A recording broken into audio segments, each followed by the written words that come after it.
Ako si Samuel, 35 taong gulang, at para sa lahat ng nakatira sa Mount Carmel, ako ang tinig ng Diyos.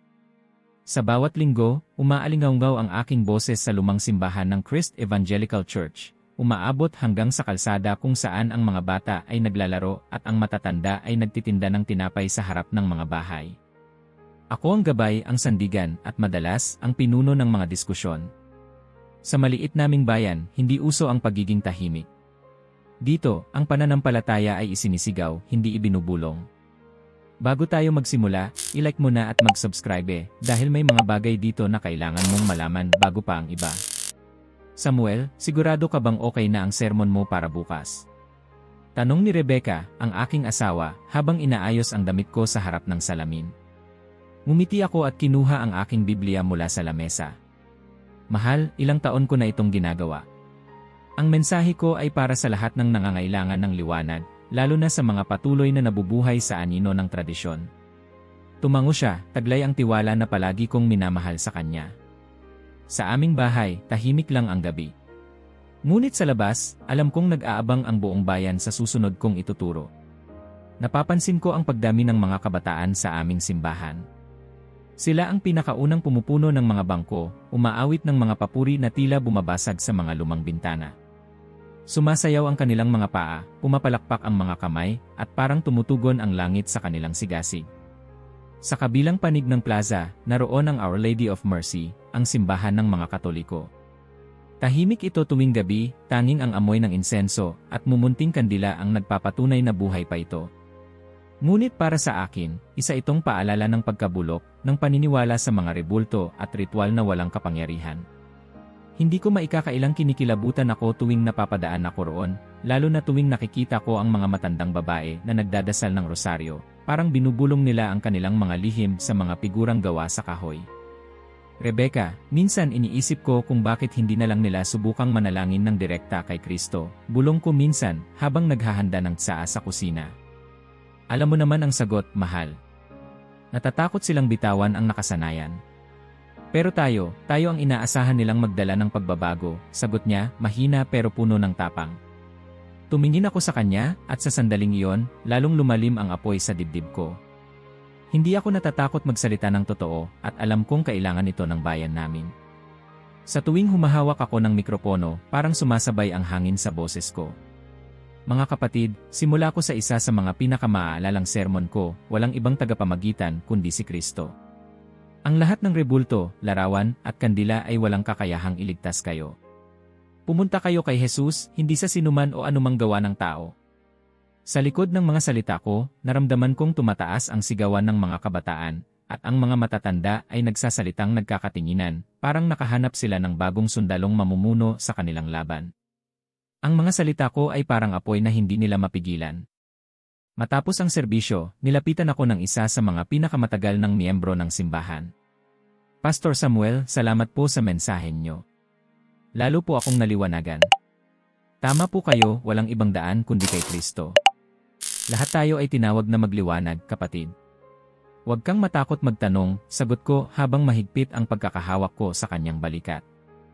Ang mga gabi ay parang bulong ng pakikidigma. Sa bawat pagpikit ko, naririnig ko ang mga kampana ng Our Lady of Mercy, parang paalala na hindi pa tapos ang labanan. Alam kong darating ang panahon na kailangan kong harapin hindi lang ang kanilang mga paniniwala, kundi pati ang sarili kong mga takot. Isang gabi, habang magkasabay kaming naglalakad ni Rebecca sa plaza, nakita ko ang ilang miyembro ng kanilang simbahan na nakaupo sa hagdan ng parokya, tila walang problema sa mundo. Tahimik sila, pero sa bawat tingin nila sa akin, ramdam ko ang distansya. Walang nag-uusap, ngunit mahigpit ang tensyon. Naglakad kami palayo, at bago kami makapasok sa bahay, nagsalita si Rebecca, mahal, hindi mo na kailangang dalhin lahat ng bigat na ito mag-isa. Huwag mong hayaan na lamunin ka ng galit. Hindi galit ang nararamdaman ko, sagot ko, bagamat nararamdaman ko ang init ng emosyon sa loob ko, kundi awa. Hindi nila alam kung gaano kalapit si Kristo, pero nilalayo nila ang sarili nila dahil sa maling tradisyon. Tahimik kaming pumasok sa bahay. Doon, inilatag ko ang mga plano ko para sa susunod na linggo. Sa isip ko, unti-unti ko nang binubuo ang serye ng mga sermon na magpapayanig sa buong bayan. At sa bawat pag-usad ng gabi, mas lalo akong nagiging sigurado sa aking misyon. Hindi ito simpleng pagsunod sa tungkulin. Ito ay digmaan ng pananampalataya at alam ko, ako ang kakampi ng katotohanan. Simula nang lumabas ang aking sermon na tahasang tumutulig sa Katolisismo, parang nabuhayan ng bagong apoy ang simbahan namin. Sa tuwing pupunuin ko ang pulpito ng mga salitang matutulis, nararamdaman kong lumalakas ang kapit ng mga tao sa akin. Dumadami ang dumadalo hindi lang mula sa aming bayan, kundi pati sa mga kalapit na baryo. Ang mga mukha ay bago at luma, may mga pamilyang nagdadala ng kanilang mga anak, may mga kabataang parang hinahanap ang direksyon ng buhay nila. Sila ang unang sumasabay sa sigaw ng haleluya sa bawat kanto ng aming serbisyo. Pastor Samuel, ang lakas po ng dating ng mensahe nyo, wika ni Maritz, isa sa mga lumakong miyembro, habang pinupunasan ang luha sa mata niya, pakiramdam ko po, mas nakikilala ko ang Diyos sa bawat linggo. Tinitigan ko siya at inilapit ang Biblia sa kanyang mga kamay. Hindi tayo dapat tumigil hanggat hindi natin natutuluyan ang mga kasinungalingan na pumupuno sa mundong ito, Maritz. At tayo ang tinatawag na maging tagapagsalita ng katotohanan. Sa bahay, tuwing gabi, nakaupo si Rebecca sa tabi ko, tahimik na nagmamasid habang pinapanday ko ang aking susunod na sermon. Ang sala namin ay punang mga lumang papel, aklat ng teolohiya, at notebook na punang underlined na talata. Mahal, alam mo bang may mga pumupunta rito mula sa San Ignacio at Bagumbayan? Ikinukwento nila sa akin na hindi pa nila naranasan ang ganitong uri ng pagsamba, sabi ni Rebecca, may halong pagmamalaki sa tinig. Alam kong pinipili tayo ng Diyos, sagot ko habang iniiwas ang tingin ko mula sa ilaw ng desk lamp. Tayo ang gagamitin niya para mabuksan ang mga mata ng bayan na ito. Minsan, naririnig ko ang bulungan ng mga kalalakihan sa tindahan sa tapat ng simbahan.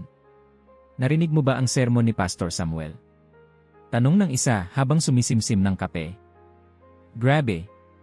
Kung magsalita siya, parang may dalang bagyong apoy. Wala talagang sinasanto, pati ang mga Katoliko, tinira niya ng harapan.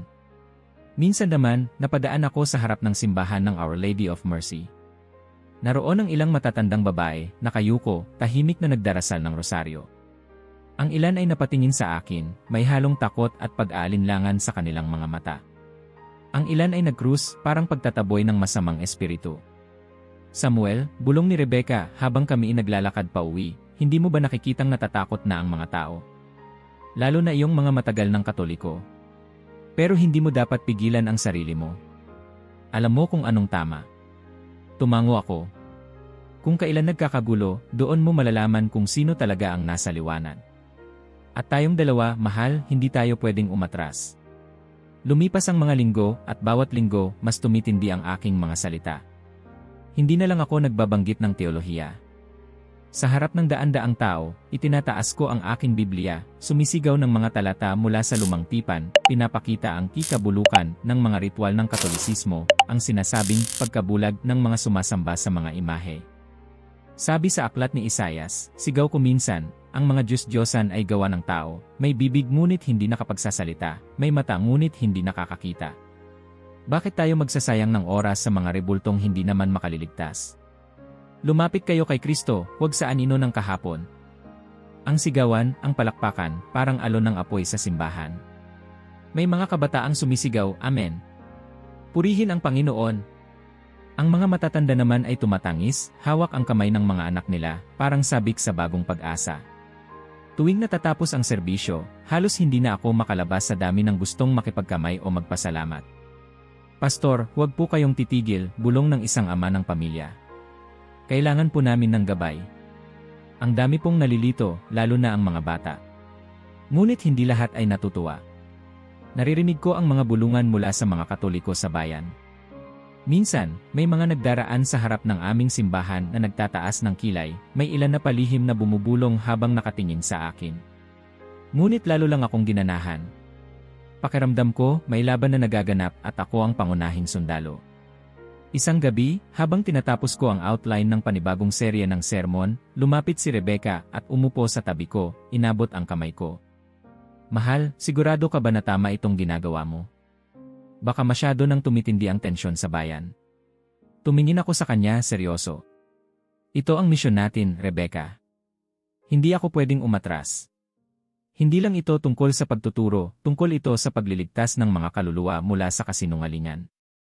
Tumango siya, ngunit naramdaman ko ang bigat sa kanyang mga mata. Tumayo siya at naglakad papunta sa kwarto. Ako naman, tumingin sa krusipihong nakasabit sa dingding at bumulong, Panginoon, bigyan mo ako ng tapang. Gamitin mo ako. Kinabukasan, bago mag-umpisa ang serbisyo, nagtipon-tipon ang ilang kabataan sa harap ng simbahan. Pastor, may balita po kami, sabay sabing may dumating na mga bisita mula sa kalapit na bayan.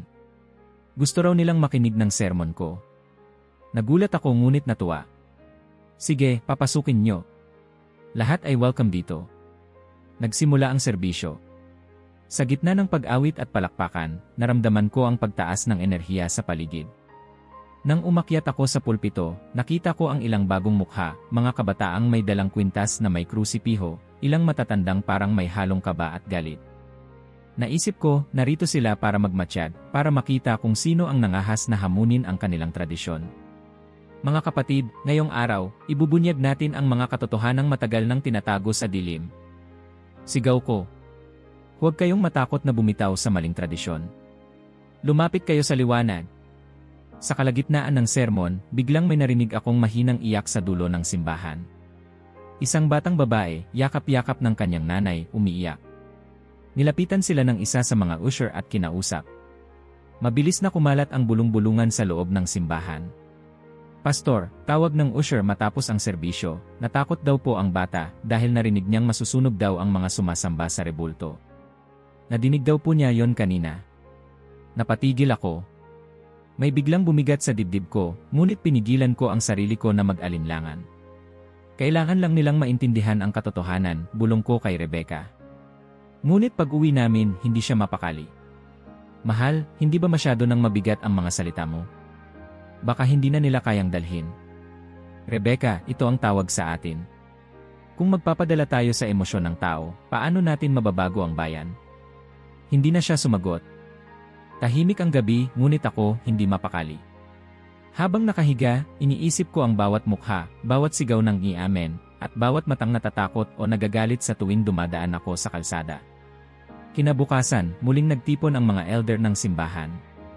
Pastor, nararamdaman naming may pagbabago sa buong bayan. Nagiging mas matatag ang pananampalataya ng mga tao, ngunit may mga kapitbahay na nating hindi na bumabati. Sinasabi nilang masyado tayong matindi, sabi ng pinakamatanda sa kanila.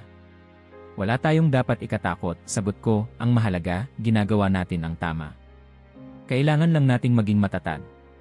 Sa mga sumunod na araw, napansin kong mas dumadami ang mga tanong, hindi lang sa loob ng simbahan, kundi pati na rin sa labas. May mga bata na tumatanong sa magulang nila, Mama, masama po ba talagang magdasal ng rosaryo? May mga matatanda na biglang nagiging malamig sa tuwing napapadaan ako. Dumating ang linggo ng hapon na yon na parang kulminasyon ng lahat.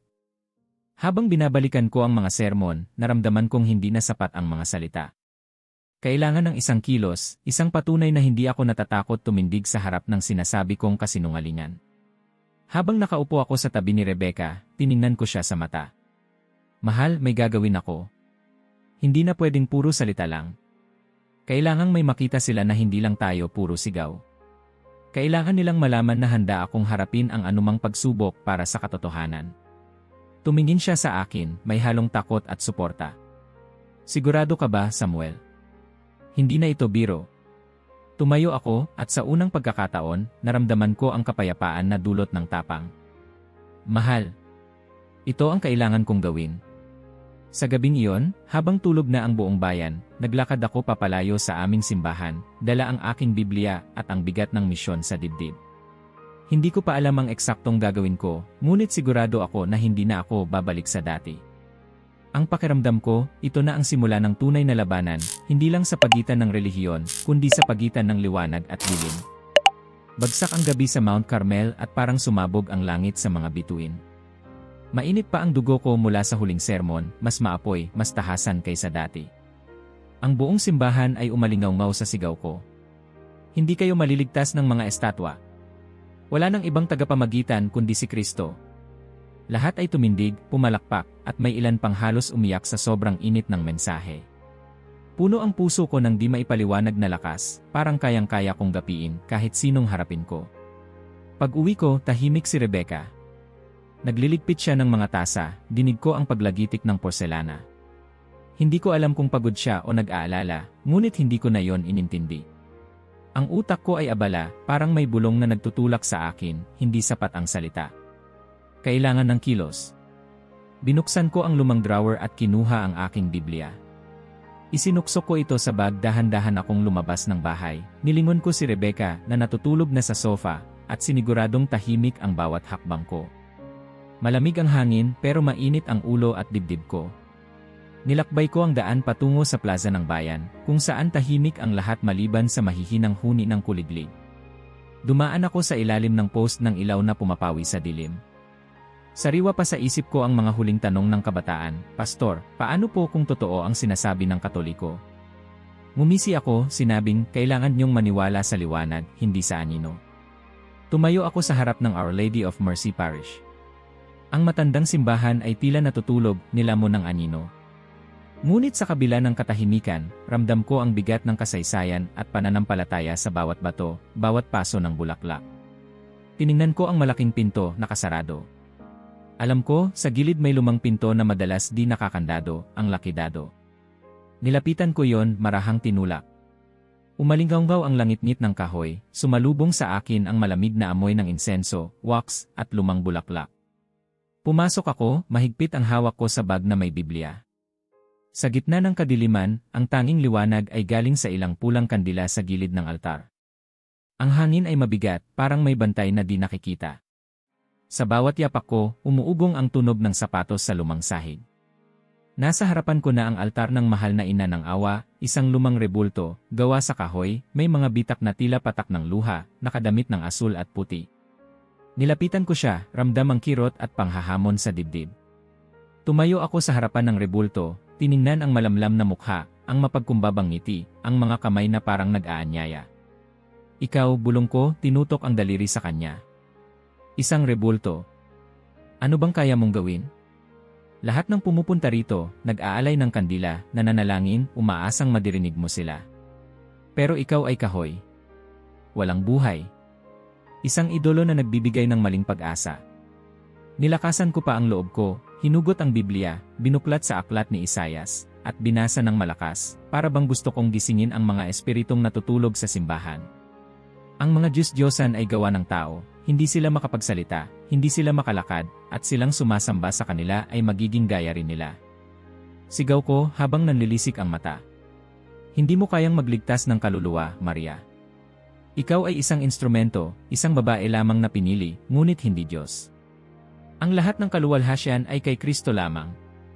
Sumik ako, halos ipahid ko ang daliri ko sa pisngi ng rebulto. Gumising ka.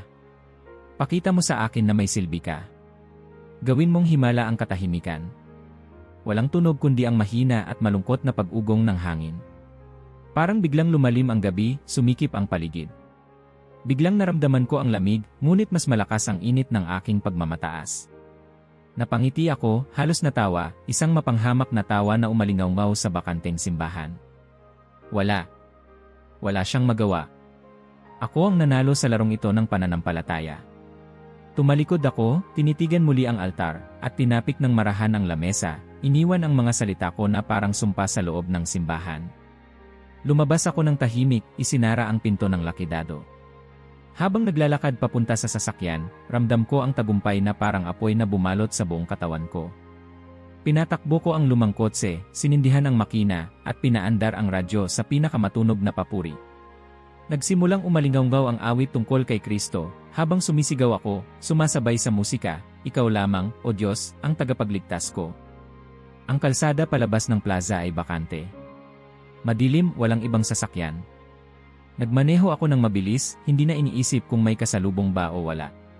Pakiramdam ko, para akong sundalong bumalik galing sa digmaan, tagumpay sa harap ng kaaway. Sa likod ng utak ko, sumasabay ang mga tanong, "Samuel, anong susunod mong hakbang? Napatunayan mo na ang tapang mo, handa ka bang manindigan pa?" Sa bawat liko ng kalsada, lalo akong humigpit sa manibela. Hindi ko napansin na sumisirit na pala ang kotse sa bilis. Malamig ang hangin sa loob, ngunit umaapaw ang adrenaline sa katawan ko. Sa bawat segundo, bumabalik sa isip ko ang imahe ni Maria, ang malamlam niyang mata. Tinitigan ko ang mga bituin, iniisip kung gaano karaming gabi ang ginugol ng mga tao sa panalangin sa mga rebultong walang buhay. Napailing ako, nagpakawala ng maikling tawa. Samuel, ikaw ang may hawak ng katotohanan, bulong ko sa sarili ko. Isang saglit ng kawalang ingat at biglang parang may humarang sa kalsada. Isang anino, mabilis, hindi ko maaninag. Kumabig ako ng manibela, mabilis, marahil hayop iyon, aso, baka, o baka guni-guni lang ng isip ko sa dilim. Ngunit huli na. Kumalabog ang gulong sa gilid ng kalsada, nadulas ang sasakyan, kumalampag ang bakal, bumaliktad ang kotse, sumirit ang tunog ng pumutok na salamin, tumalsik ang mga gamit sa loob. Isang saglit ng katahimikan, tapos ay dagundong ng sakit. Narinig ko ang tunog ng hininga ko, malalim, putol-putol. Nakadapa ako, nakakabit sa seatbelt, nakabigti, bumaligtad ang mundo. Dumampi ang malamig na dugo sa noo ko, kumalat pababa sa mukha ko. May sumabog na sakit sa tadyang, parang may matalim na bakal na sumaksak sa tagiliran ko. Sinubukan kong gumalaw, ngunit hindi ko maigalaw ang katawan ko. Sobrang sakit. Amoy gasolina, malagkit, mabigat sa ilong. Sa labas, puro dilim, walang ibang ingay kundi ang sarili kong hingal at mahihinang tunog ng basag na bubog. Diyos ko, bulong ko, halos hindi na marinig. Diyos ko, tulungan mo ako. Ngunit kahit ang dasal ko ay parang hindi makalampas sa bubong ng kotse. Ang mga segundo ay parang oras, bumagal ang mundo. Sa pagitan ng sakit, nararamdaman ko ang takot, takot na hindi pa kailanman bumalot sa akin. Mamamatay ako dito. Walang makakakita, walang makakarinig. Muling pumasok sa isip ko ang rebulto. Ang malamig na tingin, ang mapagkumbabang mukha. Parang may nagbago sa paligid, lumamig, lumalim ang gabi. Sa harap ng windshield, nagniningning ang munting liwanag, mahina, parang apoy ng kandila, ngunit palapit ng palapit. Hindi ko na alam kung bangungot o guni-guni, kung epekto lang ba ng sugat sa ulo o may kakaibang nangyayari. Ngunit sa gitna ng kadiliman, unti-unting lumitaw ang figura ng isang babae. Maputi ang mukha, nakasuot ng mahabang damit na asul, ang mga mata ay malungkot, ngunit may kakaibang liwanag at awa. Parang humihina ang paligid, na puno ng amoy ng rosas na hindi ko alam kung saan nanggaling. Nanginginig ako, halos di makahinga. Tumingin siya sa akin, mata sa mata, at sa sandaling iyon, parang tumigil ang oras. Hindi siya rebulto, hindi siya kahoy. Buhay siya, totoo ang presensya niya.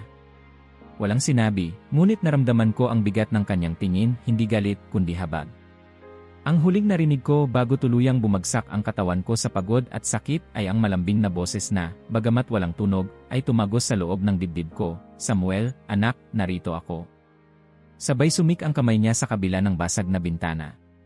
Muling umikot ang mundo, bumalot ang dilim, at ang tanging iniwan sa hangin ay ang matamis na amoy ng mga bulaklak at ang init ng isang haplos na parang walang hanggan. Walang tunog, walang liwanag, tanging pintig ng puso at hirap ng paghinga ang bumalot sa akin. Ramdam ko ang lamig ng dugo sa noo ko, patuloy ang pagtulo sa pisngi, habang sinisikap kong dumilat, pero nananatili ang dilim. Nakabigti pa rin ako sa seatbelt, baligtad ang mundo, hindi ko na alam kung saan ang langit at lupa, tanging hapdi ng bakal sa tagiliran ko at ang bigat ng katawan ang nagpaparamdam na buhay pa ako. Parang walang hanggan ang katahimikan. Pumikit ako, sinusubukan kong huwag magpanik. Ang utak ko, parang kinakalawang, pilit inaalala ang huling nangyari, ang rebulto, ang panlilibak, ang pagmamalaki, at ang biglang pagsabog ng aksidente. Sa pagitan ng sakit, naririnig ko ang pagaspas ng malamig na hangin, at sa bawat paghinga, mas bumibigat ang dibdib ko. Diyos ko, muli kong bulong, mas mahina kaysa kanina. Ang dasal ay parang piraso ng alikabok sa gabi, walang lakas, walang sigla. Wala na akong magawa kundi umiyak, ang mga luha ko sumasama sa dugo, nagiging tubig at pula na dumadaloy sa gilid ng mukha. Dumilat ako, pilit tinitingnan ang labas ng windshield. Sa basag na salamin may namuong liwanag. Mahina, mapusyaw, parang alinggaw ng kandilang sinindihan sa altar. Hindi ako makagalaw, ngunit napako ang tingin ko doon.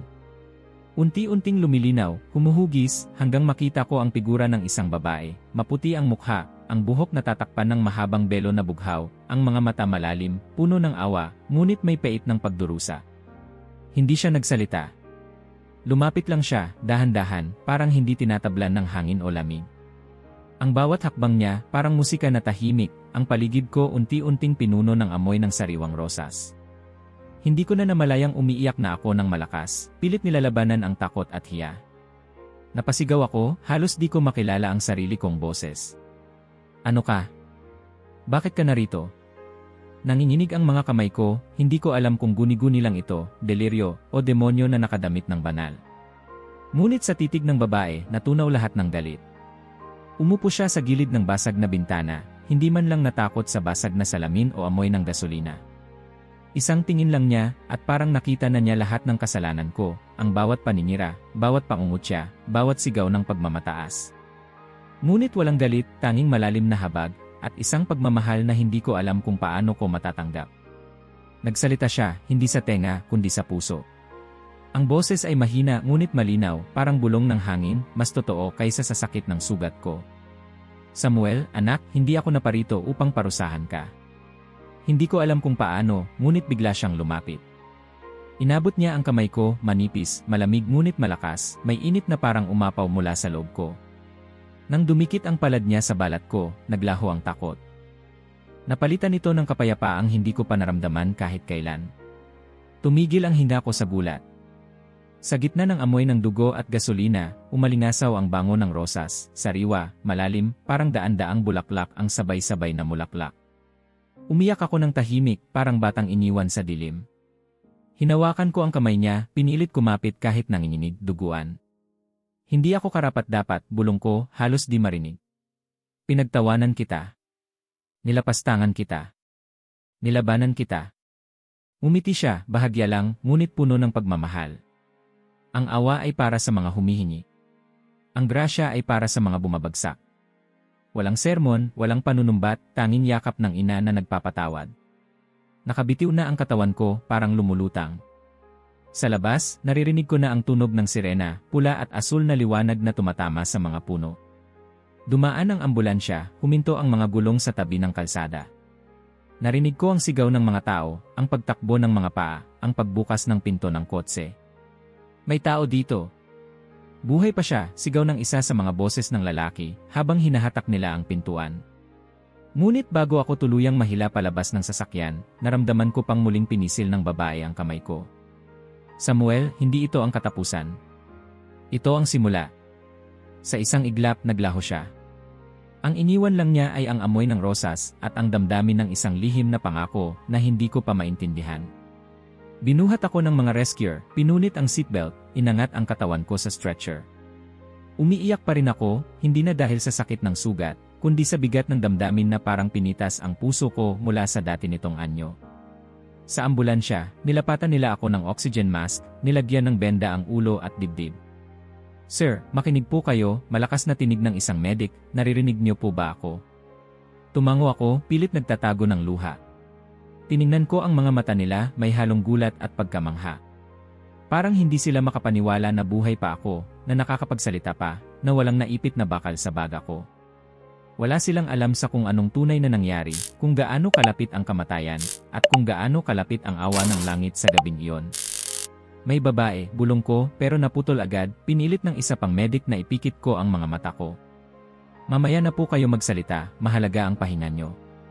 Naramdaman ko ang sasakyan na umaandar, ang ilaw ng ospital na mabilis na dumaan sa bintana ng ambulansya.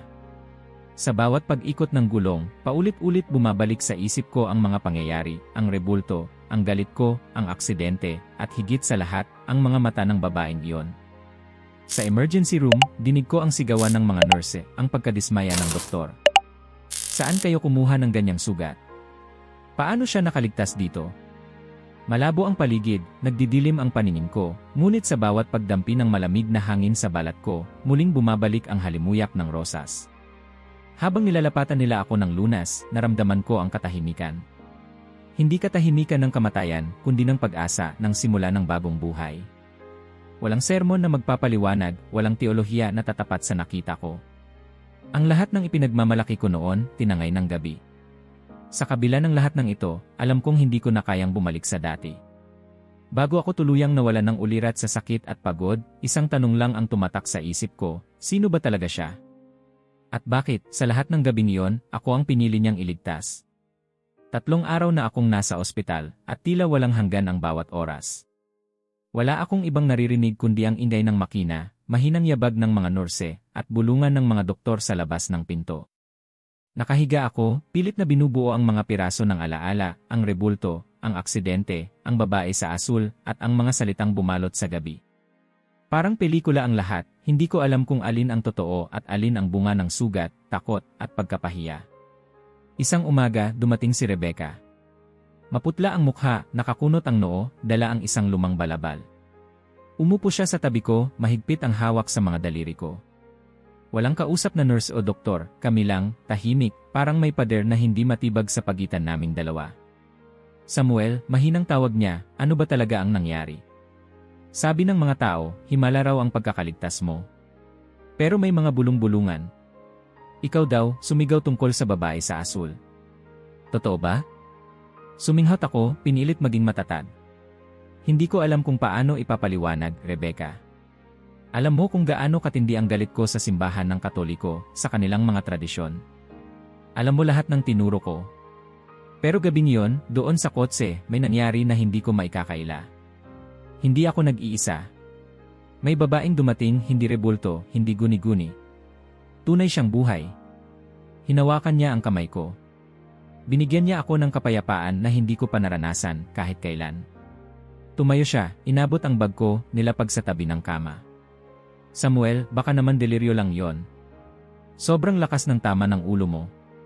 Baka epekto lang ng gamot, ng takot. Nandito ka dahil sa Diyos, hindi dahil sa kung sino mang babae. Hindi ko na alam ang isasagot. Hinayaan ko na lang na lumamig ang hangin sa pagitan namin. Pinikit ko ang mga mata ko, binalikan ang pakiramdam ng kamay ng babae, ang amoy ng rosas na pilit pumapasok sa bawat paghinga ko. Kinahapunan, dumating ang chaplain ng ospital, si Padre Francisco. Matanda na siya, may puting buhok, at parang may bigat ng mundo sa bawat galaw. Umupo siya sa tabi ng kama, nag-antay lang, hindi nagsalita. Tahimik lang siyang nakikinig sa hininga ko. Hindi ko na napigilan. Uminit ang mata ko, at isa-isang tumulo ang luha. Padre, patawad po. Ako po si Samuel, pastor ng kabilang simbahan dito. Ako ang pinakamatinding tumuligsa sa pananampalatayang Katoliko sa bayan namin. Nilapastangan ko ang inyong simbahan. Pinagtawanan ko ang inyong mga dasal, ang inyong mga imahe. Pero noong gabing iyon, nakita ko siya, ang babae sa asul. Hinawakan niya ako. Niligtas niya ako.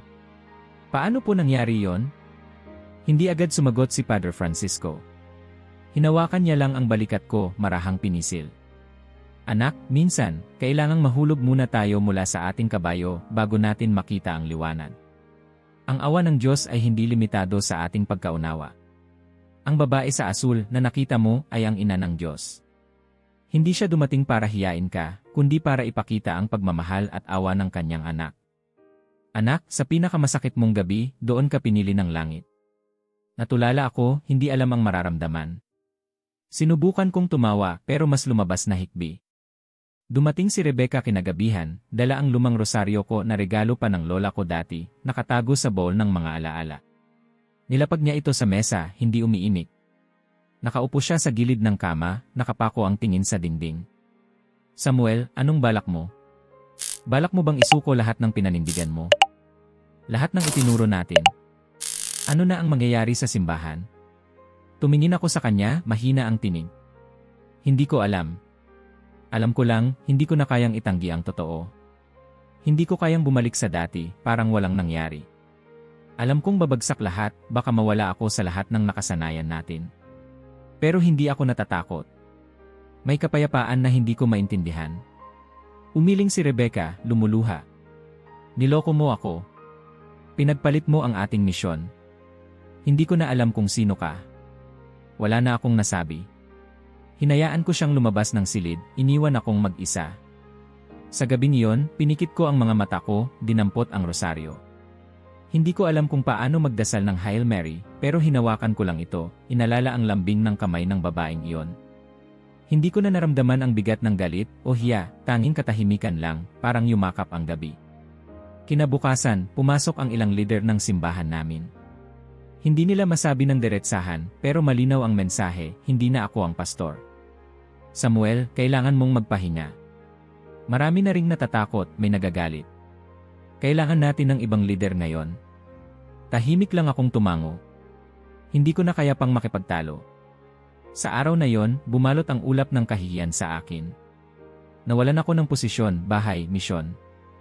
Wala akong matatakbuhan, walang kausap kundi si Padre Francisco at ang alaala ng babaeng nagligtas sa akin. Pagkalabas ko ng ospital, walang sumalubong sa akin. Wala si Rebecca, wala ang mga kaibigan ko. Pumunta ako sa bahay namin, kinuha ang ilang damit at naglakad papuntang kanto kung saan nakatayo ang simbahan ng Our Lady of Mercy. Sa unang pagkakataon, pumasok ako, mahina ang loob, takot na takot. Nakaupo ako sa pinakalikod, nakayuko, parang ayaw magpakita. Maraming pamilyar na mukha, ilan ay tumingin sa akin, ilan ay umiwas ng tingin. Naramdaman ko ang bigat ng bawat hakbang, ang lalim ng bawat dasal na naririnig ko. Pero sa gitna ng lahat ng iyon, bigla akong napaluha. Sa unang pagkakataon, wala akong galit. Tanging pasasalamat at hiya. Matapos ang misa, nilapitan ako ni Padre Francisco. Huwag kang matakot, anak. Dito ka laging welcome. Hindi ko siya matingnan sa mata. Hindi ako karapat-dapat, Padre. Ngumiti siya, marahang pinisil ang balikat ko. Walang sinuman ang karapat-dapat. Pero lahat tayo, tinatawag na bumalik sa tahanan. Sa mga sumunod na linggo, palihim akong pumupunta sa simbahan, nakaupo pa rin sa likod. Dinadama ko ang bawat dasal, bawat kanta, bawat sagot ng mga tao. Hindi na ako kilala ng karamihan, pero hindi ko na yon mahalaga. May bago akong buhay, tahimik, mahirap, pero puno ng pag-asa. Si Padre Francisco ang naging tagapayo ko, nagturo sa akin ng mga aral, ng mga panalangin, ng pagmamahal na walang paghatol. Dumating ang araw na hindi na ako natatakot magdasal ng rosaryo, na hindi na ako nahihiyang lumuhod sa harap ng altar. Hindi ko man maibabalik ang nawala kong mundo, alam kong may bago ng tahanan ang kaluluwa ko. At doon, sa gitna ng mga guho ng dating buhay, nagsimula akong muling bumangon, dahan-dahan, may sugat pa, ngunit may pag-asang buo. Tahimik ang umaga sa bagong buhay ko. Malayo na sa dating ingay ng pulpito, palakpakan ng kongregasyon, at sigawan ng debate. Ang araw-araw ko ngayon ay simpleng tunog ng martilyo, amoy ng bagong tabas na kahoy, at himig ng tahimik na panalangin. Nagtratrabaho ako sa isang maliit na pagawaan ng muebles sa gilid ng bayan, walang espesyal, walang nakakakilala sa akin bilang pastor o leader. Dito, si Samuel ay isa lamang karpintero. Habang hinihimay ko ang mga tabla ng kahoy, madalas kong mapansing dumudungaw ang liwanag sa mga bitak ng dingding, tila pinapaalala sa akin na bawat araw ay bagong simula. Bago mag-umpisa ang trabaho, nilalabas ko ang lumang rosaryo na ibinigay ni Padre Francisco. Ang mga butil nito, luma at makinis, ay parang marka ng bawat sugat, dasal, at muling pagbangon ko. Tahimik kong inuulit ang mga salita, Aba Ginoong Maria, puno ng grasya, hindi na bilang pagkokopya ng tradisyon, kundi tunay na paghingi ng tulong at pasasalamat. May mga araw na bumabalik ang alaala ng lahat ng nawala, ang kongregasyon, ang pulpito, si Rebecca. Naaalala ko pa rin ang sakit ng pagtalikod ng dating mundo. Pero sa tuwing sinasabi ko ang Ama namin at nararamdaman ko ang bigat ng rosaryo sa palad, parang napapalitan ng kapayapaan ang lahat ng hinagpis. Alam kong hindi ko maibabalik ang dati, ngunit sa bawat simpleng gawain, pagsuklay ng sawdust sa sahig, pagtupi ng damit, pagngiti sa mga bagong kasamahan, nagsisimulang bumuo ng bagong tahanan ang puso ko. Linggo ng umaga, naglalakad ako sa mahabang daan papuntang Our Lady of Mercy. Wala nang kaba sa dibdib, wala nang takot na parang may tinitiklop akong lihim.